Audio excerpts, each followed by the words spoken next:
మంత్రి తుమ్మల నాగేశ్వరరావు నిన్న ఒక మీటింగ్లో మంత్రి మాట్లాడిన మాటలు ఇన్ని రోజులకైనా సరే కాంగ్రెస్ మంత్రులు నిజాలు మాట్లాడిరు, నిజం ఒప్పుకున్నారు అని తెలంగాణ ప్రజలు మాట్లాడుకుంటున్నారు. అదేంటి అంటే కాంగ్రెస్ పార్టీ మార్చి 31 వరకు రైతు భరోసా పైసలు మొత్తం వేస్తామని చెప్పారు కదా. అట్లా మేము రైతు భరోసా పైసలు వేయలేదు, కొంతమందికి మీకు మా మీద కోపం ఉండొచ్చు, కొంతమందికి వేయలేకపోయినాము, మొత్తం మందికి రైతు భరోసా పడలేదు అనే విషయాన్ని నిన్న మంత్రి స్వయంగా ఒక సభలో ఒప్పుకున్నాడు.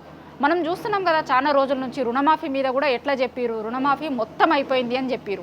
కానీ రుణమాఫీ మొత్తం కాలేదు అనే విషయాన్ని నిన్ననే జరిగిన మీటింగ్లో అదే మీటింగ్లో ఇంకొక ఎమ్మెల్యే మాట్లాడిండు. గట్లనే రుణమాఫీ ఎట్లయితే కాలేదో గట్లనే రైతు భరోసా కూడా మొత్తం అందరికీ పడలేదు, ఇంకా కొంతమందికి పడాల్సింది ఉంది.